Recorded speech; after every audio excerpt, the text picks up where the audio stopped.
El Premio Nobel de Literatura, desde su creación en 1901, ha premiado a 13 mujeres frente a más de 100 hombres.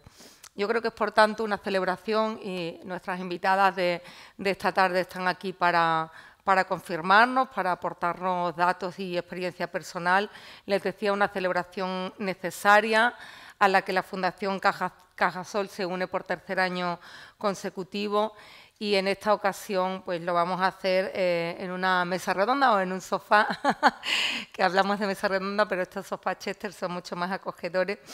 En este encuentro, esta conversación en la que vamos a intentar analizar esas posibles diferencias u obstáculos que se encuentran las mujeres a la hora de enfrentarse a toda la labor editorial, porque después hablaremos de ello, no solo a la creación, que por supuesto a escribir, sino también a editar y a trabajar y a posicionarse en el mundo literario.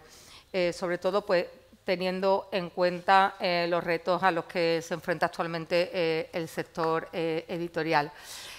Para ello hemos elegido este título tan significativo de Más allá de la habitación propia, en una clara alusión al célebre ensayo de Virginia Woolf, una autora que luchó, ustedes también lo sabrán, por mejorar las condiciones sociales y económicas, que también es muy importante, de las mujeres escritoras, reclamando una renta mensual para poder sostenerse, pero también un espacio propio, físico y también interior, como metáfora, para poder crear. Virginia Woolf lo decía así, decía: démosle a la mujer una habitación propia y 500 libras al año. Dejémosle decir lo que quiera y omitir la mitad de lo que ahora pone en su libro, y el día menos pensado escribirá un libro mejor. Yo rescataría también otro párrafo, y ya con esto cierro la introducción para que hablen nuestras invitadas. Pero me parece un párrafo muy elocuente. Creo que después encaminaremos la conversación hacia ahí. Un párrafo, les decía, en el que Virginia Woolf resume el claro contraste que existe entre cómo las mujeres han sido idealizadas en la ficción escrita por hombres, por supuesto, y cómo la sociedad real, sin embargo, las ha tratado, no en la vida.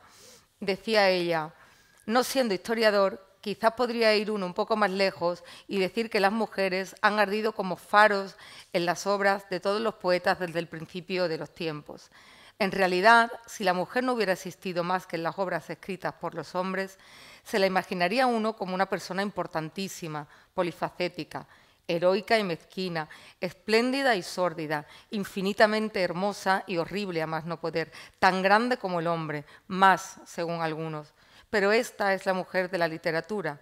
En la realidad, como señala el profesor Trevelyan, escribía Virginia Woolf, la encerraban bajo llave, le pegaban y la zarandeaban por la habitación. De todo esto emerge un ser muy extraño, mixto. En el terreno de la imaginación tiene la mayor importancia. En la práctica es totalmente insignificante. Reina en la poesía de punta a punta del libro. En la historia casi no aparece.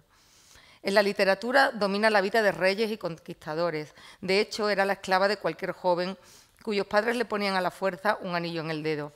Algunas de las palabras más inspiradas, de los pensamientos más profundos, salen en la literatura de sus labios. En la vida real, la mujer sabía apenas leer, apenas escribir, y era propiedad de su marido.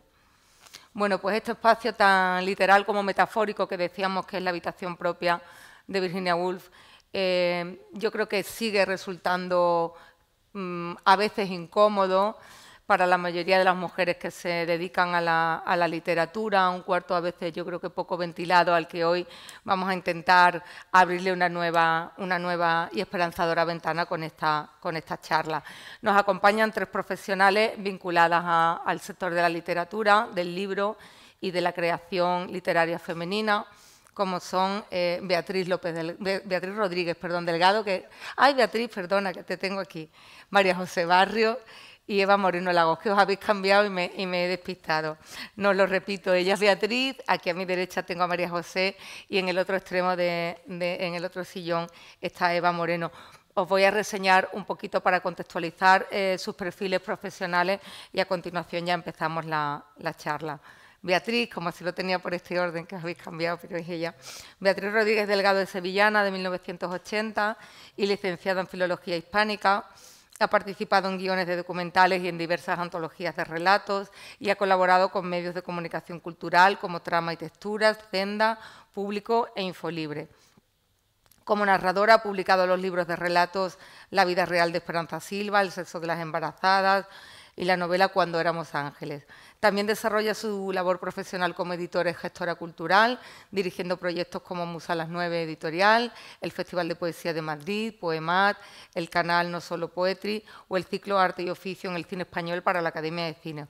Y en la actualidad es la responsable del área de servicios editoriales de la consultora Thinking Heads en Madrid. María José Barrios, que la tengo aquí a mi derecha, es también sevillana, también nacida igualmente en 1980.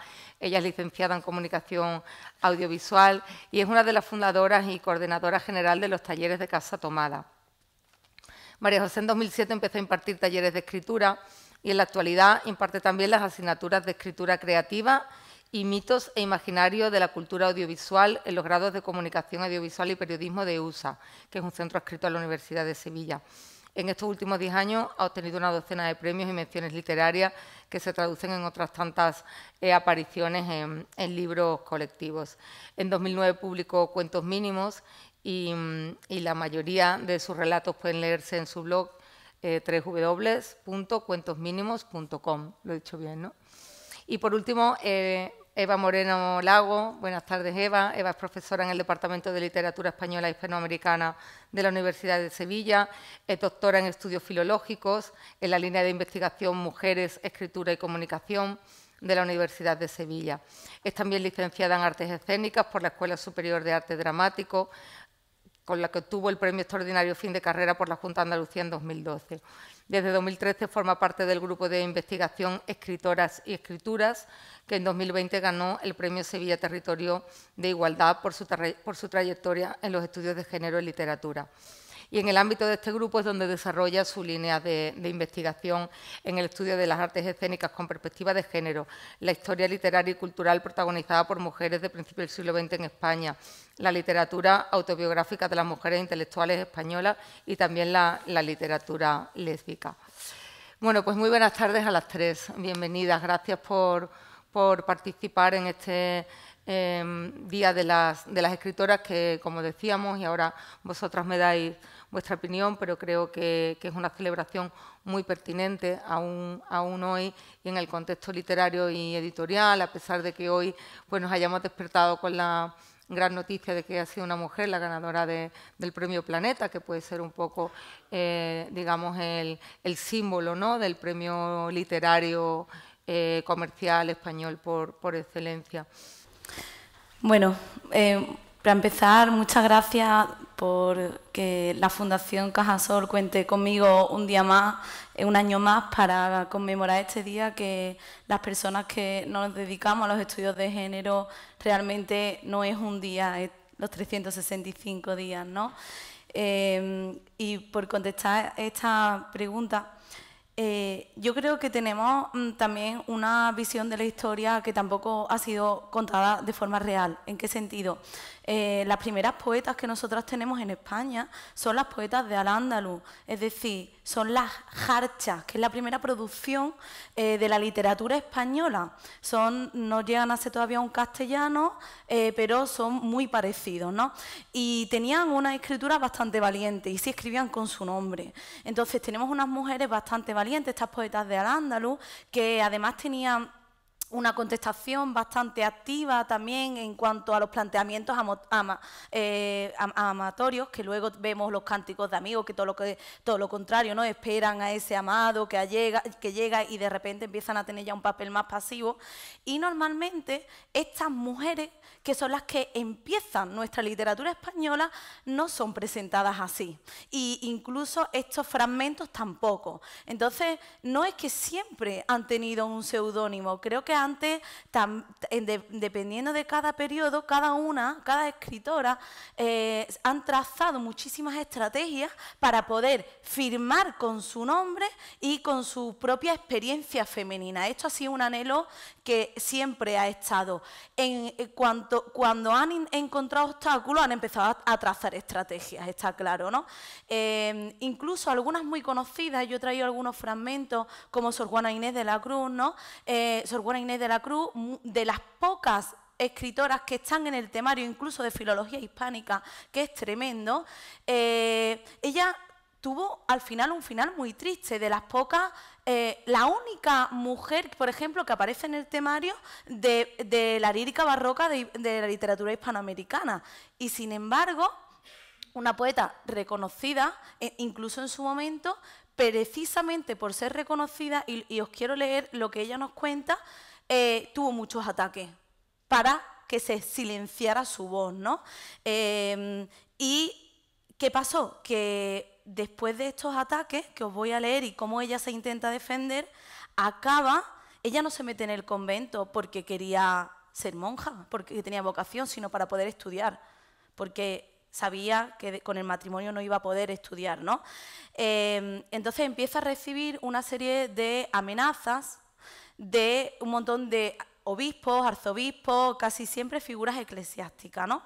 Fijaros lo que dice: ¿quién no creerá viendo tan generales aplausos? Porque era una poeta reconocida, que he navegado viento en popa y mar en leche sobre las palmas de las aclamaciones comunes. Pues Dios sabe que no ha sido muy así, porque entre las flores de esas mismas aclamaciones se han levantado y despertado tales áspides de emulaciones y persecuciones cuantas no podré contar. Y los que más nocivos y sensibles para mí han sido, no son aquellos que han declarado odio y malevolencia y me han perseguido, sino los que amándome y deseando mi bien, me han mortificado y atormentado más que los otros. Empieza así, ¿no? Y dice: ¿qué me habrá costado resistir eso? Rara especie de martirio, donde yo era mártir y me era el verdugo. Incluso dice que hasta los médicos le prohibieron el estudio y escribir, ¿no? Algo que vamos a ver incluso con Carmen Conde, que va a decir también que cuando era niña los médicos le decían que estaba enferma por leer y por escribir. O sea, todo tipo de obstáculos. Ella acaba sus días teniendo que vender su biblioteca de 4.000 ejemplares y dejando de escribir porque era tal la persecución que sufrió que tuvo que abandonar la escritura e incluso deshacerse de los manuscritos que había. Fijaros, yo me pregunto, por estas limitaciones, ¿cuánto patrimonio artístico de estas escritoras habremos perdido, ¿no? Voy a terminar con otra frase que dice, con otro escrito a otra carta, donde se intenta, porque antes de dejar la escritura intenta defenderse a regañadiente, ¿no? Como puede. Dígame vuestra reverencia, le dice a uno de los curas, ya que en su opinión es pecado hacer versos, ¿en cuál de estas ocasiones ha sido tan grave el delito de hacerlos? Pues en la facilidad que todos saben que tengo, si a esa se juntara motivo de vanidad, quizás lo es de mortificación. ¿Qué más castigo me quiere vuestra reverencia que el que entre los mismos aplausos que tanto me duele tengo? ¿De qué envidia no soy blanco? ¿De qué mala intención no soy objeto? ¿Qué acción hago sin temor? ¿Qué palabra digo sin recelo? Las mujeres sienten que las exceda, los hombres que parezca que los igualo. Y creo que esto sintetiza muy bien cómo se sentían todas las mujeres escritoras. Por una parte, estos hombres que las ven como una amenaza, que están invadiendo su posición, incluso las mismas mujeres que las ven fuera del terreno, ¿no? O sea, fuera de lo que les corresponde y siendo unas raras avis.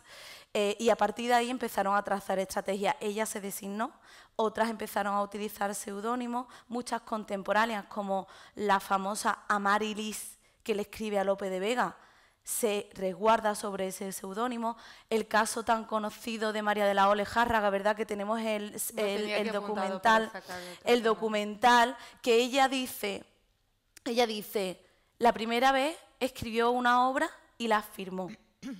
Y a partir de ahí, sus familiares la despreciaron tanto que entendió que si ella iba a escribir no iba a tener éxito y prefirió el éxito de su obra y que se difundiera lo que ella escribía antes que dejarlo guardado en un rincón, como han hecho muchísimas mujeres, porque también entendían que ciertas temáticas, como la de Sor Juana, que no escribía prácticamente poesía religiosa, que era lo que se esperaba de una monja, ciertas temáticas no iban a poder publicarse en editoriales, ni en periódicos, ni iba a ser avalados por nada.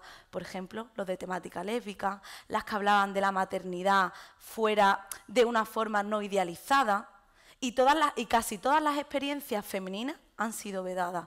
Y entonces ellas, si no han podido hablar de su propia experiencia, ¿qué podían hacer? Y esto va en contra de algo que nos han machacado muchísimo y que yo sigo luchando en mi departamento. Escribir con una temática diferente no significa que estas escritoras no lo hicieran con una calidad literaria, por ejemplo, de la talla de Sor Juana.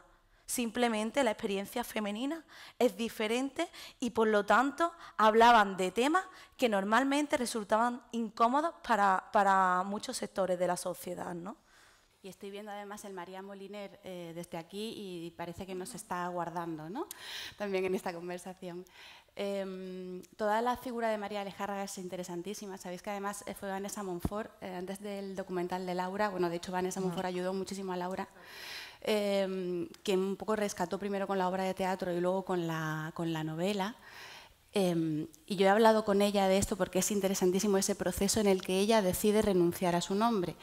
Porque hay una palabra que es la invisibilización de la mujer en la escritura y en cualquier campo, que en realidad yo estoy cada vez un poco más en contra de esa palabra de invisibilizar y creo que hay una gran mentira, ¿no? O sea, las mujeres han escrito siempre y se ha intentado tapar porque se veía, como en todos los sectores de la vida, había una línea del patriarcado que no quería ver invadido su espacio, como siempre ha ocurrido en el ámbito laboral, en todas las disciplinas artísticas, científicas, ¿no?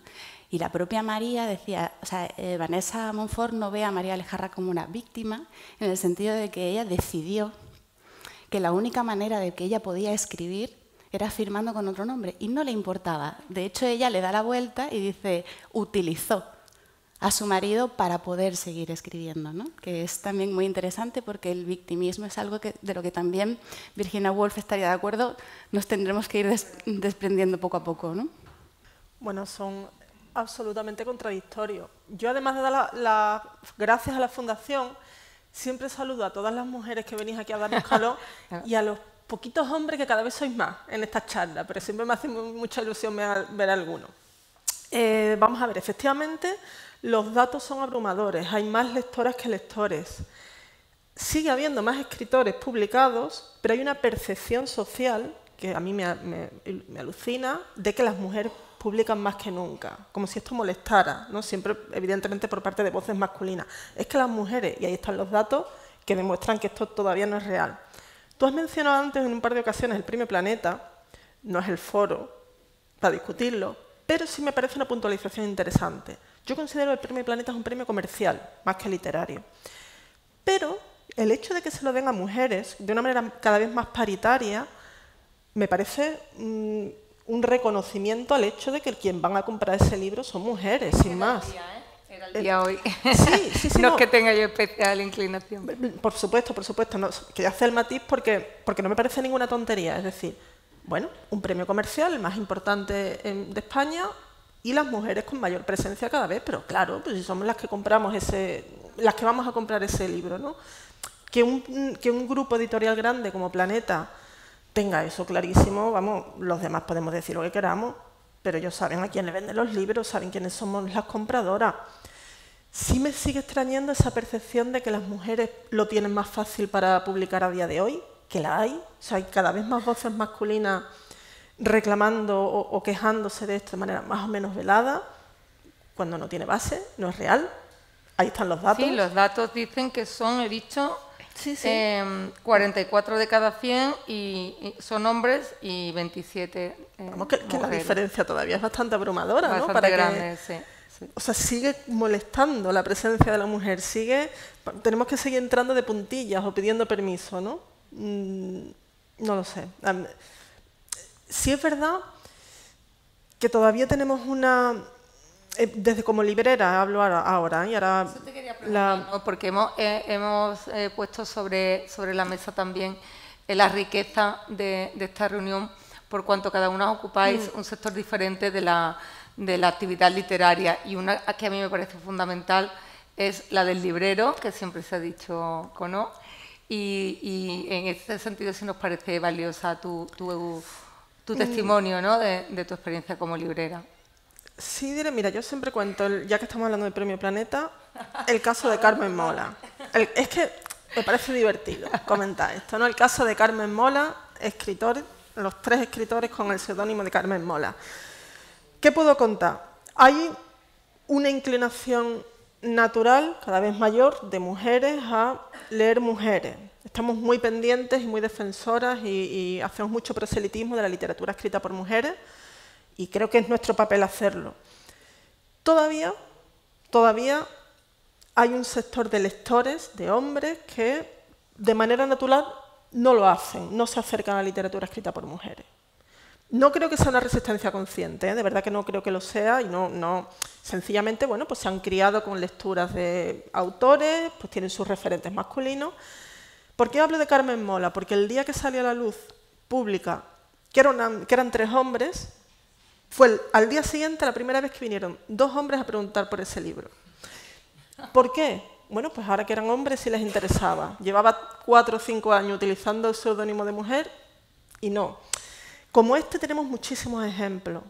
Otro ejemplo que cuento mucho es cuando vienen familias a comprar libros para niños y para niñas, libros infantiles. A las niñas les compran libros protagonizados por niños y niñas.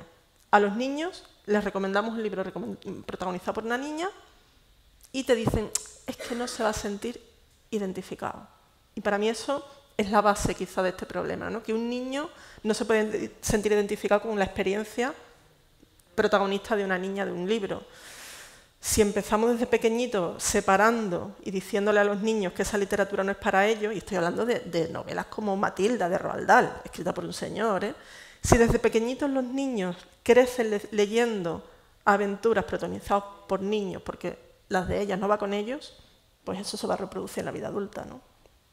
Desde el punto de vista editorial, bueno, lo de los niños y lo masculino es que el paradigma es masculino. Lo masculino es todo y lo ha ocupado todo.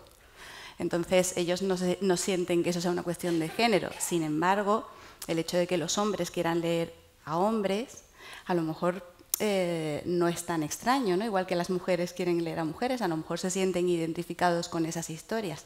Por lo que tenemos que luchar es porque que lo masculino deje de ser un paradigma, deje de ser el paradigma, ¿no? Es decir, la visión de la vida desde lo individual, que siempre tiene que primar, obedece sin duda a la experiencia que se tiene también desde la sexualidad y también desde el género. Y eso forma parte de la escritura y forma parte del arte. Entonces, en ese sentido es indivisible y respetable. El tema es, lo masculino ya no es el paradigma, ¿no? Sin embargo, y desde el punto de vista editorial, porque además como yo he hecho un poco de todo, que he estado en edición, en gestión y también escribo, desde el punto de vista editorial, las mujeres normalmente no se atreven a dar el paso. De hecho, ahora yo estoy en una agencia literaria, es una agencia especializada en no ficción, son libros de ensayo, entonces hablamos con expertas en un tema y les decimos, oye, ¿por qué no escribes un libro sobre esto? Y te dicen, ¿yo? ¿Un libro? Y normalmente los hombres expertos en algún tema es el siguiente paso. O sea, el libro es algo que siempre tienen ahí. Todavía hay como... en este ámbito percibo yo como un miedo. Siempre cuando te pasas a la parte de la ficción, a la parte de lo autorreferencial, de la intimidad y tal, es cada vez más, ¿no? Pero sigue habiendo esos sesgos. Si hablamos de ensayos académicos, hablamos por lo tanto de una carrera donde ahora mismo en España solo el 14% de las catedráticas son mujeres. Creo que esto es bastante, ¿no? O sea, todavía siguen existiendo un montón de obstáculos desde la propia concepción de nosotras mismas, que también es educacional, es decir, nosotras mismas no nos vemos válidas ni meritorias de hacer ciertas cosas, que parece que tenemos que tener más formación, más experiencia, más, ¿no?, para poder igualar el trabajo de nuestros compañeros. Entonces creo que obviamente somos hijas de una sociedad que nos ha hecho percibirnos también de una forma y no de otra, ¿no? Y es verdad, el síndrome de la impostora creo que es bastante importante aquí, y hay muchísimas escritoras que tenían ese síndrome. En literatura lo llamamos la falsa modestia. Casi todas las escritoras que escribían con su nombre lo hacían pidiendo disculpas. Hacían un pequeño prólogo diciendo: perdonad porque soy mujer y estoy escribiendo, y ahora voy a escribir. Perdonad mis faltas, perdonad... O sea, esto es muy común en la literatura, o sea, con las escritoras. Y nosotras mismas nos sentimos así también, ¿no? Yo creo que eso no ha cambiado en la actualidad y que seguimos sintiendo ese síndrome de la impostora. Y creo que eso es social y que eso hay que educarlo y hay que educarlo con, bueno, entendiendo que una vez que tenemos una formación, un bagaje, pues somos totalmente válidas, pero creo que sí, que es algo que arrastramos desde nosotras, y que obviamente con las cifras significa que tenemos unos referentes, es decir, somos más alumnas en la universidad, o sea, estamos hablando de un 60% de alumnas y un 14% de catedráticas. ¿Qué ha pasado? Entonces las alumnas entienden que a la cúspide no llegan, que las clases son mayoritariamente femeninas, que ya asumen que nos quedamos por el camino por un montón de factores, y es que eso lo asumimos de forma inconsciente, ¿no? Yo creo, y eso es lo que pasa. Creo que desde la propia experiencia y luego desde los propios referentes. Esto que hablaba de la invisibilización, yo estoy totalmente de acuerdo en no victimizar. Creo que por eso he empezado diciendo, no, es que desde que la literatura española se estudia las primeras representaciones, ahí hay mujeres muy potentes, y la cuestión es mostrarlas, y eso crea referentes, y crear referentes crea unos modelos que hace que también nosotras mismas como creadoras y como productoras de cultura entendamos que no somos las únicas, porque esto nos hace mucho daño todo el rato. Sor Juana, la primera poetisa, no. Nunca somos las primeras. Hay toda una genealogía femenina ahí, que sin esa genealogía no tenemos la fuerza de seguir creando y validándonos como creadoras. Creo que eso es bastante importante, y creo que todos estos actos tienen que ver con eso, con hacernos pensar y reflexionar, que hemos estado siempre en la literatura, que no es una cuestión de victimismo, y que eso nos tiene que dar fuerza para seguir creando nuestro presente y nuestro futuro, pero de verdad, validándonos. Creo que nosotras tenemos que empezar por nosotras, y que nos cuesta porque arrastramos una educación y unos estigmas, pero que precisamente con todo este trabajo que hacemos creo que se puede ir cambiando, obviamente de forma muy lenta, muy paulatina, pero que lo podemos conseguir, ¿no? Me parece que has dicho una cosa muy interesante en cuanto a la visibilización, en cuanto a no victimizarse. Yo añado otra palabra, que es la normalización. Has dicho una cosa muy interesante, que es esa necesidad que siente la mujer, que sentimos las mujeres profesionales, cada una en su sector, de trabajar la excelencia, de tener siempre que estar demostrando el doble, ¿no? Y decía Madeleine Albright, que fue, yo estoy dando la espalda aquí, perdón, que fue secretaria de Estado con Obama, que decía que el mundo sería igualitario cuando haya una mujer mediocre en un puesto de responsabilidad, cuando haya una mujer mediocre en un consejo de administración, y cuando también pueda haber una mujer mediocre en el mundo de la literatura. Escritores hombres hay buenos, regulares y malos, y es aceptado por todo el mundo, pero es socialmente inaceptable que una escritora además sea mala, ¿no? Sea mala o no tenga una calidad absolutamente extraordinaria como para ser merecedora del premio Cervantes, ¿no? Yo ahí, en este tipo de charlas siempre me llevo alguna bronca, porque yo defiendo mucho a las malas escritoras. Claro que las sí. defiendo muchísimo. Tenemos derecho a tener malas poetas, malas escritoras lesbianas, de las que hablamos mucho también en la librería.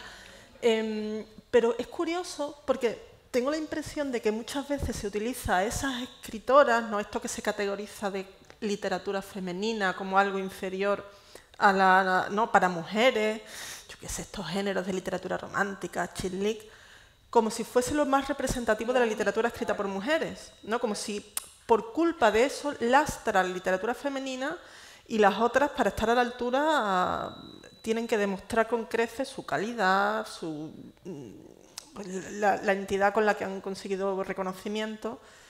Y bueno, y la mala literatura escrita por hombres está ahí, y también la defiendo muchísimo, ¿no? Quiero decir que no tengo ningún problema. Hay literatura de entretenimiento, hay literatura... Yo siempre que alguien disfrute de un libro no lo voy a juzgar. Por mi parte, oye, tú necesitas un libro para irte a la playa y esto es lo que te entretiene. Si a ti te sirve, hay muchas cosas peores que leer, ¿no?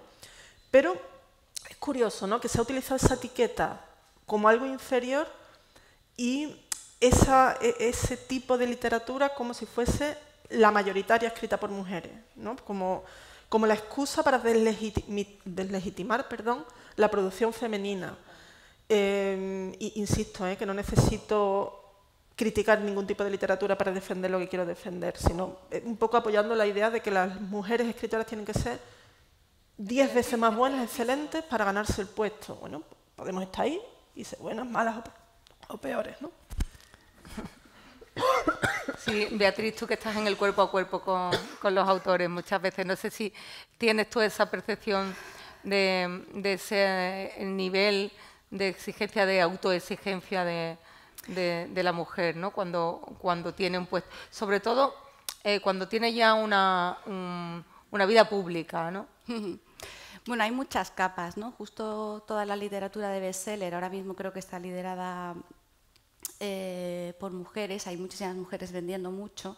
Eso es una grandísima noticia porque gracias al chick lit y a todo este tipo, todos sabemos en el sector que se puede pagar el papel de otros libros que son minoritarios, pero que se apuesta por la bibliodiversidad y queremos que haya muchos tipos de libros, pues evidentemente tiene que haber otros libros que se vendan, porque si no, la cosa no termina de funcionar hoy día. O sea, el mundo no siempre es como nos gustaría, pero teniendo en cuenta eso, pues dices, bueno, hay muchas mujeres que van ahora mismo tirando del carro y eso creo que es una buena noticia, ¿no? Con respecto a mi experiencia personal, yo he oído absolutamente de todo, ya que como que es muy anecdótico, pero de escritores, amigos, hablar de otras escritoras diciéndole va a ir muy bien porque es muy guapa, que es una manera horrible, horrible de desprestigiar a un artista, ¿no? Y los que también están los que se sienten muy contentos y muy a gusto con está muy bien, es muy interesante, pero claro, publica en una editorial muy pequeñita, le han publicado 400 ejemplares y eso no es una amenaza. Hay que ser una amenaza.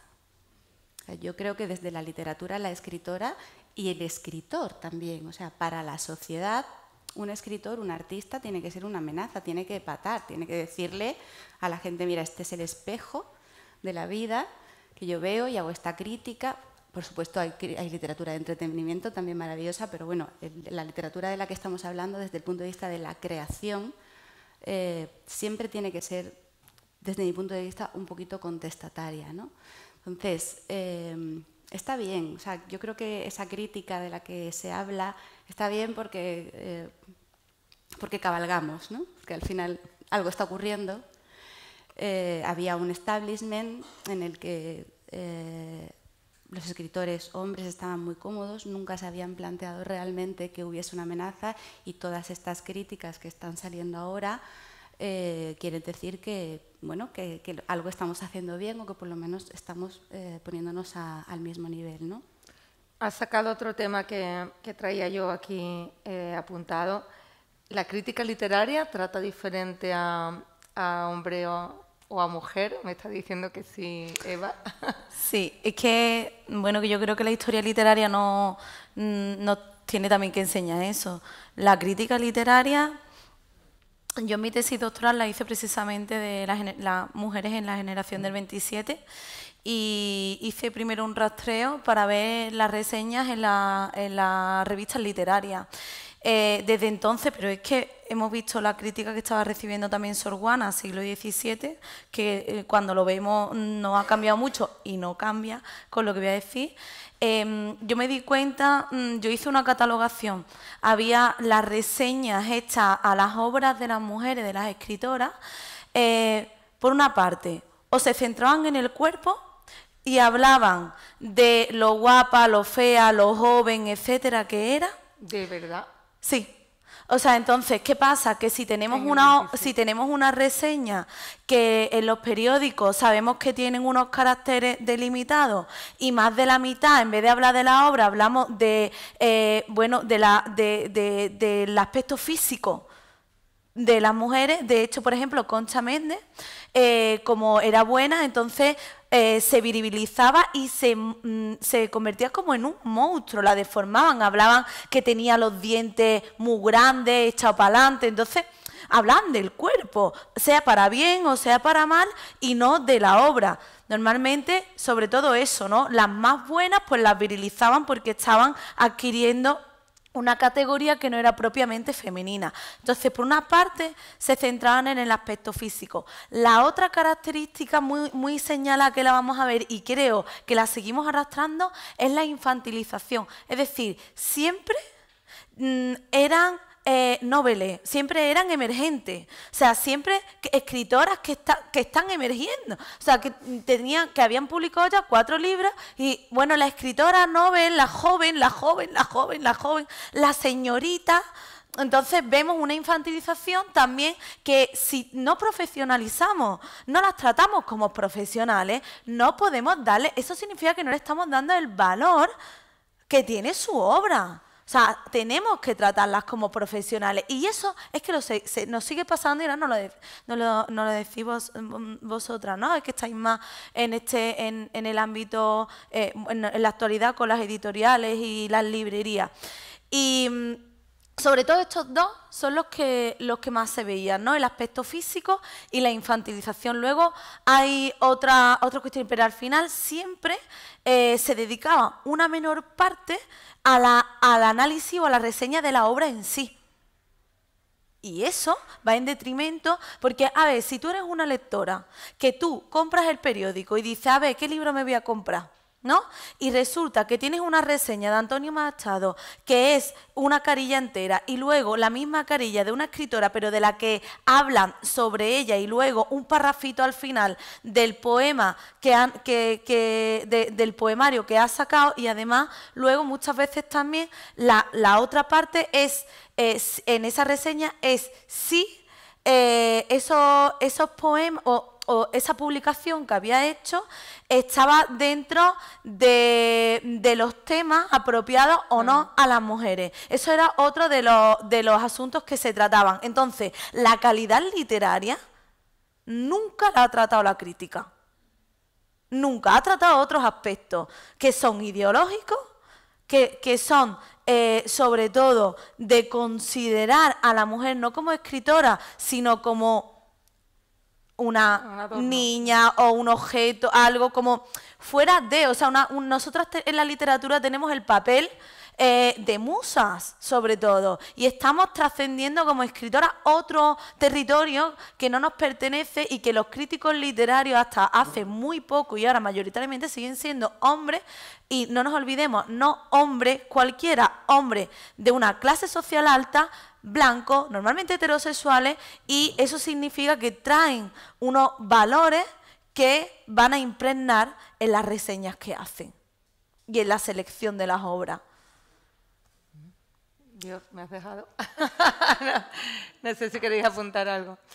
Cuando hablamos de crítica literaria estamos hablando de uno de los pilares donde se asienta el statu quo, es decir, la crítica al final legitima, la crítica da espacio en suplementos culturales, efectivamente, al final es una manera de señalar qué tiene calidad y quién no. Premios literarios. Por supuesto. Jurado. Exactamente. Si tú y jurado, quiero decir. Digamos que podríamos establecer que hay un pilar que es la academia, que bueno, que tarda más en reaccionar ante la actualidad. Tarda más.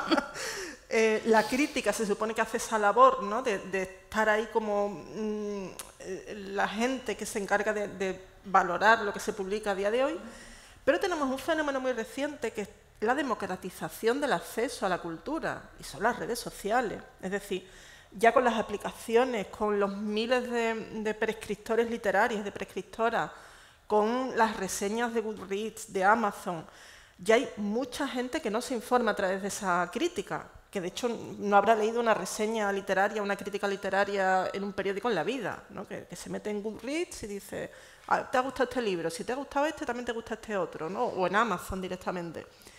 Y ahí podríamos volver un poco a esas estadísticas, ¿no? De la diferencia entre ventas, entre publicación, en cómo entendemos que lean más mujeres o haya más mujeres que compren libros, pero sobre el papel queda registrado todavía una mayor presencia, una mayor voz de hombres, ¿no? De críticas,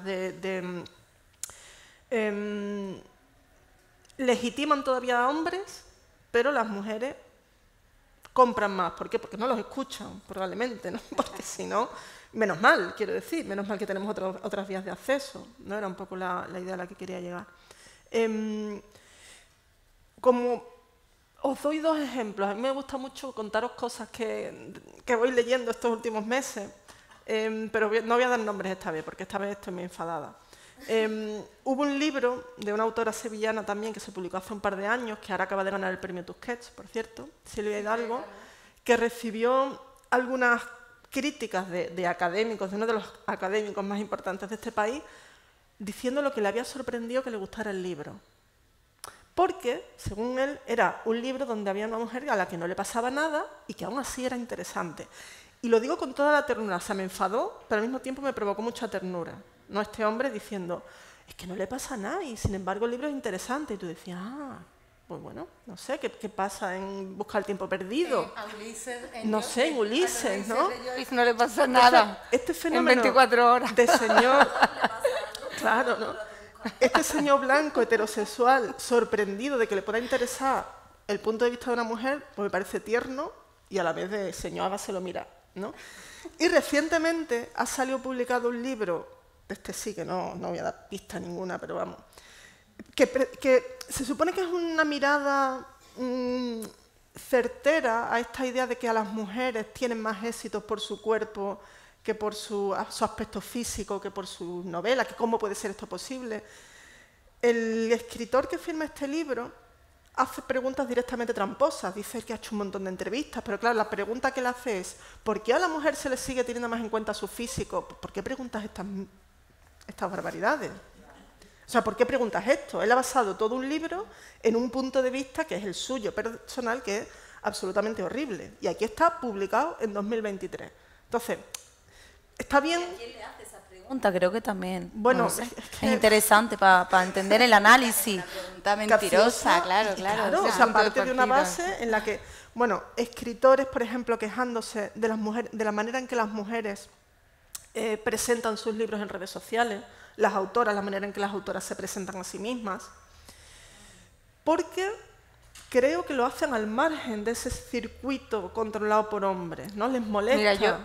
Si es amante, amiga, prima de quien sea, entonces también dejas de tener una entidad propia y eso, jolines, es que le sigue pasando, porque también en política lo vemos. Y yo no voy a decir nombres, pero es que todas lo sabemos. En política y en deporte, las veces que el mérito es del entrenador y no de la atleta, y las veces, o sea, quiero decir que son poco originales, que son estrategias que siguen que venimos viendo y de tiempos inmemoriales, pero que tenemos que analizar y entender que no son estrategias nuevas, que no son críticas nuevas, que son muy repetidas y que precisamente creo que nuestras escritoras nos han enseñado a saber trazar estrategias frente a los obstáculos y por eso tienen que ser también nuestros referentes, entender cómo nos trata el sistema. Obviamente tenemos que luchar para que el sistema sea también mucho más amable y acepte de una vez la producción creadora de las escritoras, pero tampoco podemos pretender no tener estos obstáculos, porque la historia nos enseña que lo vamos a seguir teniendo, por lo menos de aquí a un rato. Entonces creo que nuestras referentes también son necesarias por eso, por lo que nos enseñan, por las estrategias que nos enseñan que tenemos que tomar, porque al menos frenarnos no nos vamos a frenar. Y esto creo que es un mensaje que nos han dado ellas, que seguimos dando, que seguimos estando ahí y que seguimos trazando estrategias a cuáles sean nuestros obstáculos, ¿no? Una última pregunta, porque veo que ya son las 8 y me van a llamar la atención, y paso la palabra por si tenéis alguna preguntita. Es que hemos pasado de soslayo por otro de los grandes temas cuando hablamos de literatura y mujer, de literatura femenina. Tú has nombrado a 2 escritoras sevillanas muy interesantes, como son Sara Mesa y Silvia Hidalgo, de una calidad literaria absolutamente indiscutible. Pero no sé si tuviéramos que trazar un nexo común entre ellas, sería una mirada femenina de una mujer distinta que hasta ahora no, bueno, hasta ahora o hasta hace un tiempo, ¿no?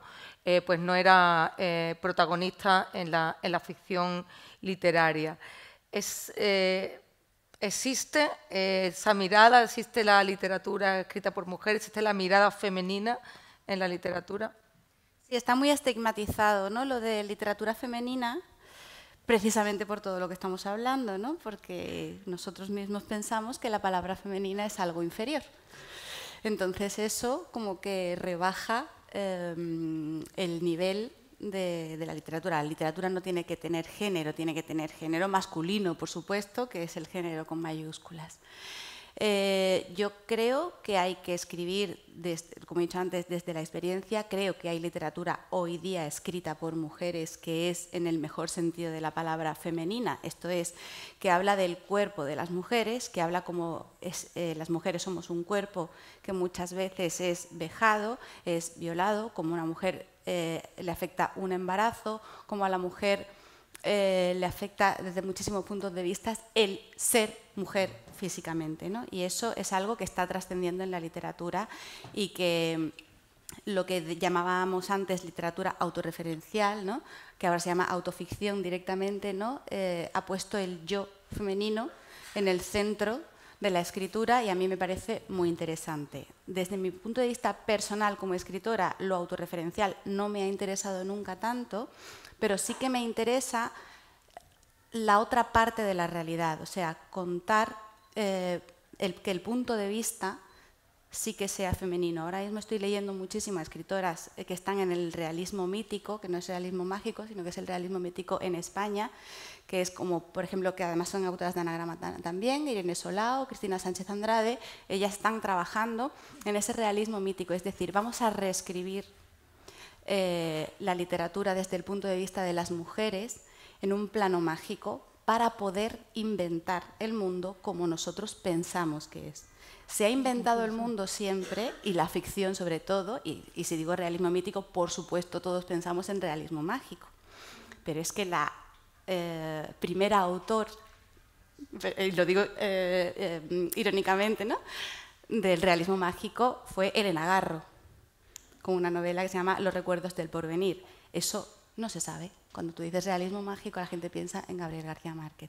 A mí me parece muy interesante esa vuelca de tuerca de ir un poco más allá del yo y del autorreferencial, absolutamente necesario para que la mujer esté en el centro de la historia, y decir, y ahora vamos a contar desde nuestro punto de vista la historia de la mujer. Y meternos en lo mítico para reescribir todo eso que han escrito por nosotras en realidad, porque recomiendo a esas escritoras, y yo ahora mismo estoy en esta línea porque me parece como muchísimo más interesante. A tu pregunta, por supuesto que sí, y es absolutamente necesario y normal. Y normal. No es raro que una mujer escriba como una mujer, ¿no?, y con los temas que afectan a las mujeres, que desgraciadamente son temas que apelan a nuestro físico, porque es lo que nos han hecho sentir y como nos han visibilizado siempre, como un cuerpo. Bueno, pues vamos a hablar de ese cuerpo. De manera natural, las historias de mujeres se equipararán a las de los hombres, las visiones de mujeres a las de los hombres. Y no tendremos que andar en pugna, tendremos tanta personajes femeninos descritos por hombres desde el deseo, y ahí entronco con lo que decía Virginia Woolf, ¿no? Entre cómo se nos ha visto siempre en la literatura, se nos ha visto como objetos de deseo. A mí me recuerda mucho esto a cómo celebrábamos antiguamente el Día de la Mujer, que era regalando una rosa a las mujeres, ¿no? Y cómo hemos conseguido en los últimos 20 años que esto no, el Día de la Mujer no va de que nos regalen rosas, va de que salgamos, gritemos y hagamos ruido. Pues lo mismo un poco, o sea, la presentación de la mujer no va de que en la literatura se nos trate como objetos deseables. Hace unos meses hice un experimento de revisar algunas novelas, de mis novelas favoritas escritas por hombres, que yo tenía absolutamente idealizadas, oye, y me siguen gustando, y leer fragmentos de descripciones de personajes femeninos.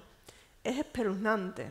Se nos describe desde el deseo. Lo primero que se describe de un personaje femenino, visto por esos hombres, voy a decir de hace 20 años, yo no espero que el hombre contemporáneo esté... Es nuestro cuerpo, son los pechos, son el cuello, pero vamos a ver. Luego presentaban un personaje masculino y le daba igual. Y era la psicología, ¿no? Y hemos leído esas descripciones y una y otra vez. Y luego llega una política, lo primero que comentan es su pelo. ¿Por qué? Porque en nuestro imaginario se describe a las mujeres por su físico. Pues cuando la literatura de mujeres esté ahí y veamos que las mujeres no nos definimos a nosotras mismas desde ese punto de vista, pues dejará de ser una cosa universal y aceptada. Entonces, ¿tiene género la literatura?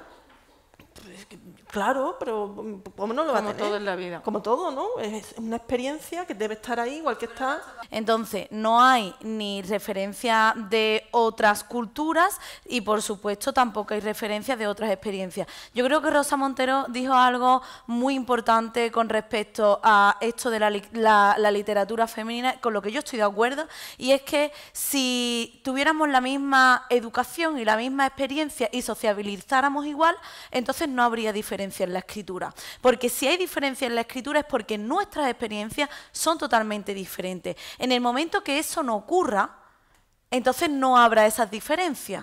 Entonces, si podemos considerar que hay escritura femenina es precisamente por eso. Y porque, bueno, pues si vamos a hablar de del parto, del aborto o cosas, temas que han sido bastante incómodos incluso hasta ahora, para llevarlo a la literatura, pues... ¿a quién le han preocupado tener un aborto? ¿Quién lo ha vivido de una forma más intensa o lo ha tenido que callar y silenciar el duelo? Es decir, ¿no? Esas experiencias. Ahí sí, pero otro tipo de experiencia creo que se podría neutralizar más si la educación fuese la misma, ¿no? Entonces tiene que ver con una cuestión de experiencia. Por eso salen en los estudios académicos la ginocrítica, porque la ginocrítica dice, vale, es que las mujeres lo que nos están enseñando y lo que podemos aprender con la escritura de las mujeres es su propia experiencia en diferentes periodos y en diferentes culturas. Entonces, también nos han hecho creer que lo universal también es nuestro. Es decir, nosotras nos hemos identificado con Don Quijote, aunque mujeres que eran caballeros, pues ni siquiera tenemos porque ser caballera es que suena hasta mal, ¿no? Entonces, las novelas de caballería y todo esto, que las consumían también lectores, las seguimos consumiendo, son temas universales con la guerra, cuando la presencia como soldado ha sido mucho menor, la experiencia en la guerra de las mujeres ha sido otra. Entonces, toda esa experiencia masculina sí se ha considerado universal y nosotras lo hemos asumido como universal. Entonces, ahí está el problema y ahí está, bueno, el canon literario otra vez. Y es que esa es la clave. Y yo lo siento, pero yo estoy dando clases en la Facultad de Filología dentro del Departamento de Literatura y yo tengo peleas monumentales para incluir a mujeres. Porque los programas siguen siendo bastante desequilibrados, por no decir otras palabras. Claro, y hay que pelear, o sea, hay que pelear y justificar, ¿no? Que no mires que esta escritora, porque hay un problema, y es que nos dicen que no tienen calidad cuando realmente lo que pasa es que ellos ignoran esas obras. Bueno, ¿usted se ha leído la producción literaria de esta señora que yo quiero incluir en el temario? Entonces, ¿cómo me puedes decir que no tiene calidad literaria?